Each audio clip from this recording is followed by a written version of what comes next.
दोस्तों, आप लोग कैसे हैं? उम्मीद करती हूँ आप लोग अच्छे होंगे।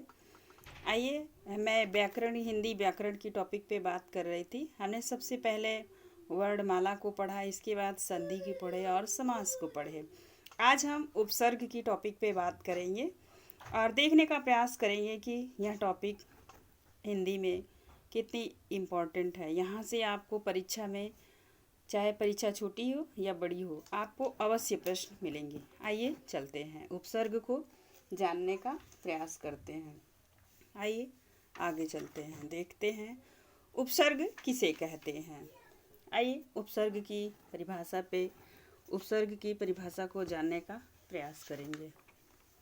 आइए देखते हैं। उपसर्ग वह शब्दांश है जो शब्द के प्रारंभ में जुड़कर उसके अर्थ में परिवर्तन ला देता है, उसे उपसर्ग कहते हैं। एक चीज आप ध्यान रखिएगा, उपसर्ग और प्रत्यय। प्रत्यय शब्द के अंत में लगता है, उपसर्ग शब्द से पहले। जैसे उपसर्ग है प्र, तो ये प्र उपसर्ग है। देखिए प्रहार, हार एक शब्द है और प्र लगा, तो वहाँ पे हार में प्र लगा तो प्रहार हो गया। अब देखिए आगे, फिर वही हार शब्द है, फिर आ लगा तो आहार हो गया, और फिर हार में ही उप लगा तो उपहार होगा, विहार संहार। आइए आगे चलते हैं। उपसर्ग के प्रकार, तो कभी कभी ये भी प्रश्न बनता है उपसर्ग के प्रकार। तो आइए देखिए, उपसर्ग 3 प्रकार के होते हैं। संस्कृत के उपसर्ग और हिंदी के उपसर्ग, विदेशी या आगत उपसर्ग। संस्कृत के जो शब्द हिंदी में आते हैं उसे तत्सम कहते हैं। तत् का अर्थ है उसका, सम माने सम, उसके समान।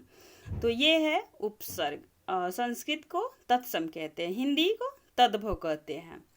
ठीक है, आप इसे अच्छे से समझने का प्रयास करिए। विदेशी या आगत।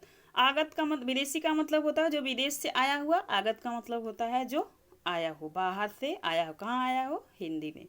आइए आगे चलते हैं। अब अभी यहाँ पे मैंने 3 प्रकार बताया। अब हम सबसे पहले बात करेंगे संस्कृत के उपसर्ग पे। आइए देखते हैं संस्कृत के उपसर्ग। अति, सबसे पहले जो है कि संस्कृत के उपसर्ग में हम अति को देखेंगे। अति का मतलब होता है बहुत या अधिक। चलिए आगे चलते हैं। अतिधन अंत, अत्यंत, अतिधन आचार, अत्याचार, अतिधन रिक्त, अतिरिक्त, अतिधन प्राचीन, अति प्राचीन, अतिधन उत्तम, अति उत्तम। आप सबसे पहले अति है, ये उपसर्ग है, तो अति का अर्थ समझेंगे तो आप परीक्षा में तो शब्द को तोड़ के उसका अर्थ निकाल लेंगे। आइए चलते हैं आगे।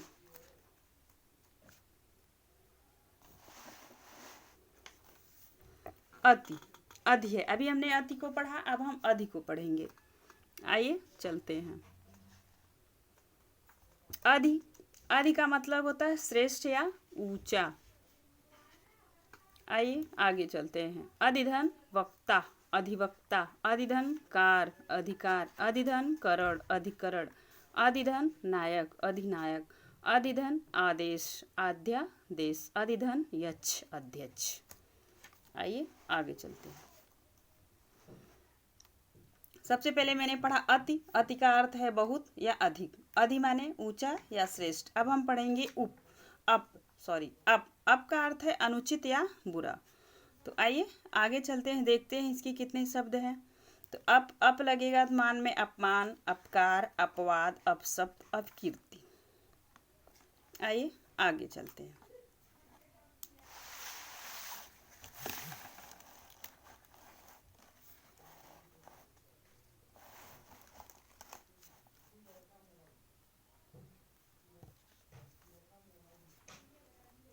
अभी आइए आगे चलते हैं, नेक्स्ट टॉपिक पे हम बात करेंगे।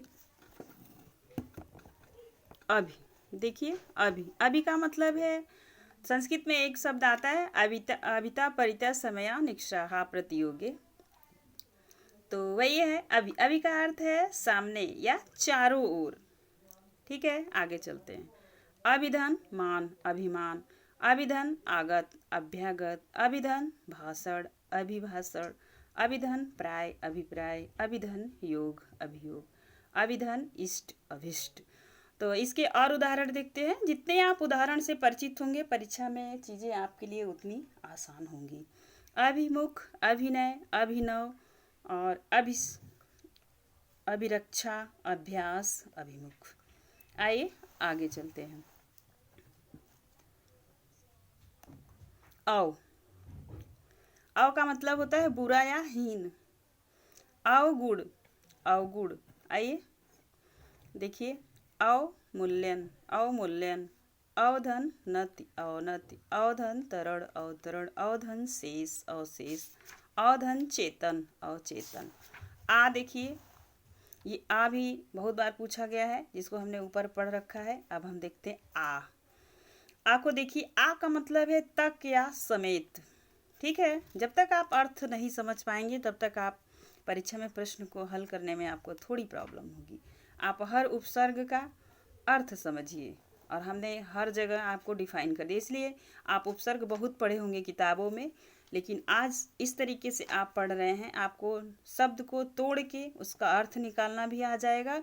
और जब आप शब्द को अलग कर लेंगे उपसर्ग से, तो आप उपसर्ग को बता पाएंगे कौन सा उपसर्ग लगा है। आइए आगे चलते हैं। आधन, कर्षण, आकर्षण, आधन गमन, आगमन, आधन क्रमण, आक्रमण, आजन्म।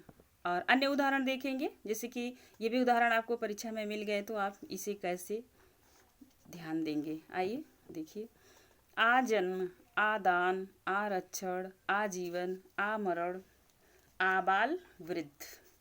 आइए आगे चलते हैं। उत का अर्थ है ऊंचा या श्रेष्ठ। आइए एक उदाहरण के माध्यम से समझते हैं। उत्धन, लंघन, उल्लंघन। आगे देखिए इसका अन्य उदाहरण। उत्धन कर्ष, उत्कर्ष, उत्धन गम, उद्गम, उत्धन योग, उद्योग। अब देखिए आगे, उप का मतलब है निकट या समान या गौड़। ठीक है, इसका उदाहरण देखिए। उपधन वन, उपवन, उपधन कृत, उपकृत, उपधन ग्रह, उपग्रह, उपधन नाम, उपनाम, उपधन नगर, उपनगर, उपधन मंत्री, उपमंत्री, उपधन भेद, उपधन भेद।